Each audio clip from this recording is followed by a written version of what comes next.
Hi friends, ఈరోజు మనం చేసుకోబోయేది masala gravy recipe.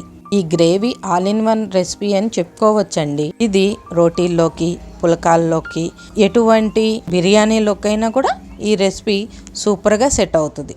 Gravy చేసుకోవటానికి కూరగాయలు ఏం అక్కర్లేదు, ప్లెయిన్గా కూడా చేసుకోవచ్చు. అది ఎంత సింపుల్గా చేసుకోవాలో చూద్దాం పదండి.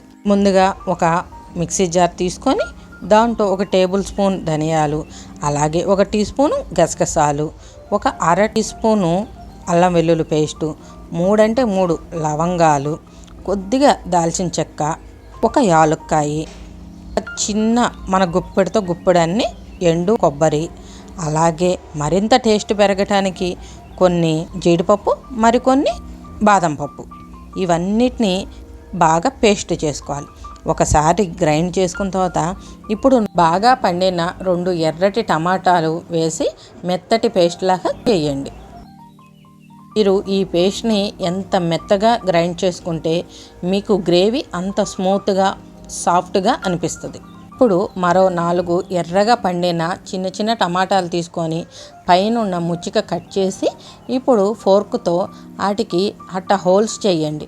అప్పుడే చక్కగా మన గ్రేవీ లోపలికి వెళ్ళి మంచి టేస్ట్గా ఉంటాయి. ఇప్పుడు మరో బాండీ పెట్టుకొని దాంట్లో 2 గరిటెల ఆయిల్ వేసుకోండి. ఇప్పుడు 1 అర స్పూను జీలకర్ర, 1 బిర్యానీ ఆకు వేసి సన్నగా కట్ చేసిన ఒక పెద్ద ఉల్లిపాయను కూడా వేసి వేగనివ్వండి.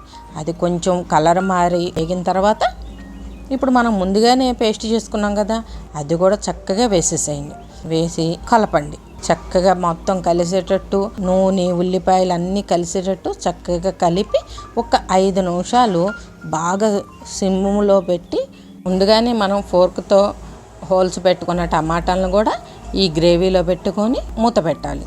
5 నిమిషాల తర్వాత మూత తీసి మరొకసారి చక్కగా కలిపి ఇప్పుడు ఒక అర గ్లాసు నీళ్లు పోయండి. నీళ్లు పోసి మళ్ళీ చక్కగా అదంతా కలిసేటట్టు కలపండి.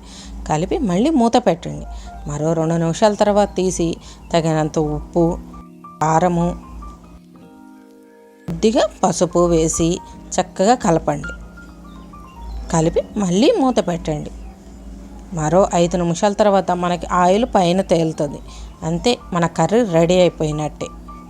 ఈ మసాలా గ్రేవీకి ప్రతి 5 నిమిషాలకు ఒకసారి మనం మూత పెట్టుకోవటం వల్ల అది చక్కగా ఉడికి దాని టేస్ట్ మరింత ఇంప్రూవ్ అవుతుంది. ఇంకోటి ఏంటంటే చక్కగా సిమ్లో పెట్టి చేసుకోండి. ఏ కూర కూడా మాడదు, అలాగే మనకి మరింత రుచిని అందిస్తుంది. ఇప్పుడు చివర్లో కస్తూరి మేతి కూడా వేసుకోండి. సరే ఫ్రెండ్స్, ఎంత సింపుల్గా మనం ఈ గ్రేవీ కర్రీని చేసేసుకున్నాము. నేను చెప్పిన విధంగా మీరు చేసుకొని మీకు ఎలా వచ్చిందో నాకు కామెంట్ చేయండి.